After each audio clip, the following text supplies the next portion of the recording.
আজকে আমি একদমই দেশি লতা রান্না করব। আর এই লতাগুলা কিন্তু বলতে পারেন টুকানো লতাই। তো লতাগুলা দেখতে পাচ্ছেন অনেক মোটা মোটা কিন্তু। তো এগুলা কিন্তু কচুর ক্ষেত থেকে তোলা হয়েছে, একদমই দেশি পিওর।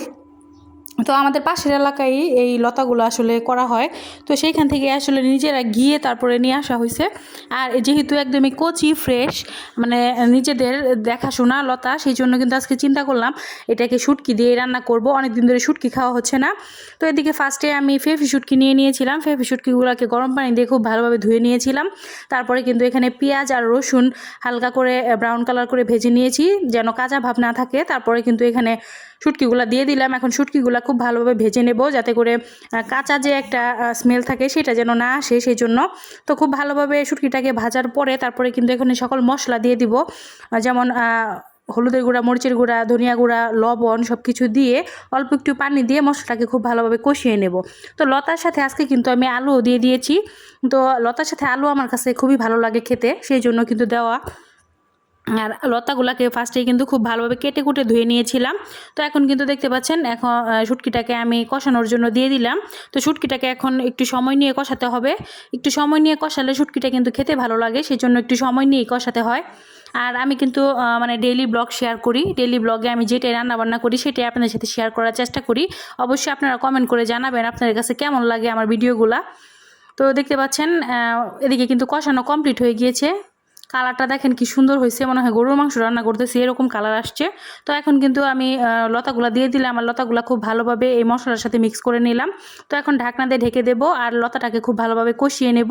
যেহেতু একদমই কচি আর এটা কিন্তু খুব অল্প টাইমের মধ্যে সিদ্ধ হয়ে যাবে, সেই জন্য কিন্তু বেশি প্যারান নিতে হয় না। একদমই 5 মিনিটের মধ্যে এটা একদম সিদ্ধ হয়ে যাবে, মানে কষে একদম কমপ্লিট হয়ে যাবে। তারপরে কিন্তু এটাতে অল্প পরিমাণে পানি দিয়ে দিতে হবে। বেশি পানি দিলে কি হবে, লতাটা একদম গলে যাবে, সেই জন্য অল্প পরিমাণে পানি দিতে হবে। দেখতেই পাচ্ছেন লতাটা কিন্তু একদমই সিদ্ধ হয়ে গিয়েছে। তো যেহেতু কষাচ্ছি, কষানোর সময় কিন্তু লতাটা মানে বেশি ম্যাক্সিমাম টাইমই মানে ফুল সিদ্ধই হয়ে যায় যদি ভালো লতা থাকে। আর যদি একটু মরা লতা থাকে তাহলে কিন্তু একটু লেট হয়। তো সেই জন্য কিন্তু দেখতে পাচ্ছেন কচি লতা দেখে লতাটা একদমই সিদ্ধ হয়ে গিয়েছে। তখন অল্প পরিমাণে পানি দিয়ে দিব আন্দাজ অনুযায়ী, যেন আলুটা সিদ্ধ হয়ে যায়। সেই জন্য যেহেতু আলুটা একটু লেট করে সিদ্ধ হয়, সেই জন্য কিন্তু একটু পানি দিতে হবে বাড়িয়ে। তো এই যে দেখতে পাচ্ছেন যতটুকু পরিমাণ অনুযায়ী আমি পানি দিয়ে দিলাম। তো এখন কিন্তু ঢাকনা দিয়ে আবারও ঢেকে দেবো। আর 10 থেকে 15 মিনিটের মধ্যে কিন্তু আমার এই লতার তরকারিটা রান্না কমপ্লিট হয়ে যাবে। তো আজকে কিন্তু মানে এই লতার তরকারিটা দিয়ে ভাত খেতে খুবই ভালো লাগছে, আর খেতে কিন্তু অসাধারণ হয়েছিল।